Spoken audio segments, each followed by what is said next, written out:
Forum Ulama, Tokoh, dan Advokat FUTA Jawa Barat, pernyataan sikap. Gaza terus bersimbah darah, solusinya jihad dan khilafah. Derita Muslim Gaza tak kunjung berhenti akibat agresi militer Yahudi. Sepanjang Ramadan, bahkan saat Hari Raya Idul Fitri, warga Gaza terus berada dalam teror genosida. Diperkirakan 1.309 warga Palestina tewas sejak Zionis kembali melanjutkan operasi militernya di Gaza pada tanggal 18 Maret tahun 2025. Tidak hanya rakyat Gaza, tentara Yahudi membunuhi pula tenaga medis, jurnalis, dan relawan kemanusiaan. Kaum Yahudi pun memblokade bantuan kemanusiaan masuk ke wilayah Gaza. Akibatnya, 2,4 juta penduduknya terancam kelaparan dan kekurangan obat-obatan. Padahal, dalam agresi militer sebelumnya, militer Yahudi sudah menghancurkan berbagai fasilitas kesehatan dan rumah sakit. Banyak warga Gaza tidak mendapatkan perawatan medis yang layak. Di tengah penderitaan rakyat Gaza, penguasa Muslim masih saja berdiam diri. Alih-alih menolong mereka yang terjajah, penguasa dunia Arab malah menjalin hubungan politik dan ekonomi dengan entitas Zionis.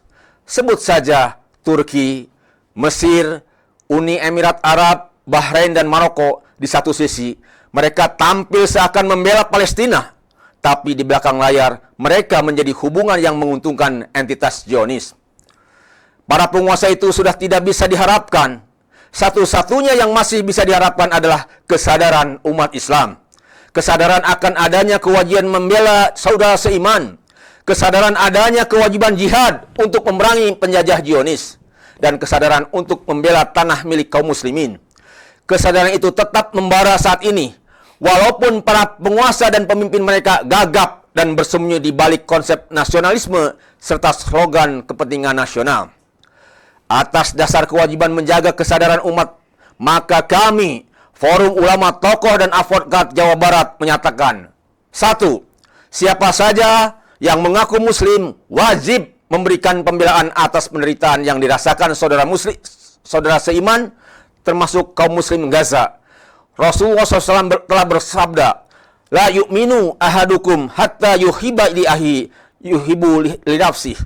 Salah seorang di antara kalian tidaklah beriman dengan sempurna sampai ia mencintai saudaranya sebagaimana ia mencintai dirinya sendiri. Hadis riwayat Bukhari dan Muslim. Seorang muslim dengan sesama muslim yang lain bukanlah individu yang terpisah. Mereka laksana satu tubuh. Apakah mungkin seseorang yang sakit mengabaikan bagian tubuh yang sakit? Tidak mungkin. Ia pasti akan terus merawat bagian tubuhnya tersebut sampai hilang penyakitnya. Begitu pula seharusnya sesama muslim. Jangan sampai ada seorang muslim pun yang mengabaikan penderitaan kaum muslim lain di belahan dunia manapun, termasuk di Gaza. Karena itu, setiap muslim wajib sekuat tenaga memberikan perhatian, pembelaan, dan pertolongan kepada kaum muslim di Gaza. Bisa dengan memberikan bantuan harta, tenaga, ataupun seruan dakwah, termasuk senantiasa mendoakan mereka agar selalu mendapat pertolongan Allah, sekaligus mendoakan kehancuran untuk kaum Zionis Yahudi dan negara-negara pendukungnya. 2. Satu-satunya solusi yang sesuai ajaran Islam untuk mengatasi krisis Gaza adalah jihad fi sabilillah. Tidak lain dengan mengerahkan kekuatan militer untuk melindungi warga Gaza dan mengusir entitas Yahudi. Bukan dengan jalan diplomasi, apalagi sekedar retorika basa-basi yang selama ini dimainkan para pemimpin Arab dan dunia Islam. Tidak cukup juga hanya dengan memerintahkan para imam dan khatib membacakan doa untuk kaum muslim di Gaza. Al-Quran telah memerintahkan jihad defensif atau jihad difa'i atas setiap invasi musuh yang ditujukan pada negeri-negeri muslim. Allah Subhanahu wa ta'ala berfirman, siapa saja yang menyerang kalian, seranglah ia secara seimbang dengan serangan terhadap kalian. Quran Surat Al-Baqarah ayat 194. Allah Subhanahu wa ta'ala juga memerintahkan untuk mengusir siapapun yang telah mengusir kaum muslim. Perangilah mereka di mana saja kalian menjumpai mereka, dan usirlah mereka dari tempat mereka telah mengusir kalian. Quran Surat Al-Baqarah ayat 191. Qadi Syekh Taqiyuddin An-Nabhani rahimahullah dalam kitab Ahsasiyah Al-Islamiyah jilid kedua menyatakan bahwa jihad adalah fardu ain saat kaum muslim diserang oleh musuh.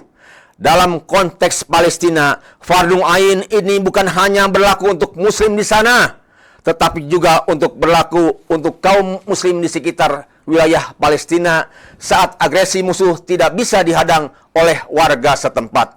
Atas dasar itu, para penguasa negeri muslim di sekitar Palestina wajib mengerahkan pasukan militer untuk menolong muslim Gaza. Sikap berdiam diri para penguasa tersebut adalah kemaksiatan besar di hadapan Allah Subhanahu wa taala. Ketiga, perlu umat Islam ketahui bahwa para penguasa Arab dan dunia Islam bukan saja berdiam diri, mereka bahkan menutup rapat pintu perbatasan demi mencegah kedatangan pengungsi Gaza yang menderita. Ironinya, para penguasa muslim itu membiarkan negerinya menjadi tempat kedatangan pesawat tempur Amerika Serikat untuk membantu Zionis Yahudi. Mereka pun membuka pelabuhan untuk kapal-kapal pembawa minyak ke negeri Yahudi. Mereka juga masih membuka hubungan perdagangan dengan Yahudi. Para penguasa muslim itu sama sekali enggan menggerakkan jutaan tentara mereka. Ribuan tank baja dan kendaraan tempur, pesawat jet dan pengebom, serta drone militer yang mereka miliki, semua dibiarkan tetap berada di barak-barak militer dan gudang persenjataan. Tak ada pertolongan yang mereka berikan untuk Gaza dan balasan untuk kekejaman militer Zionis Yahudi. Inilah konspirasi besar para penguasa Arab dan Muslim dengan Amerika Serikat dan Zionis Yahudi. Umat jangan terpedaya oleh retorika mereka.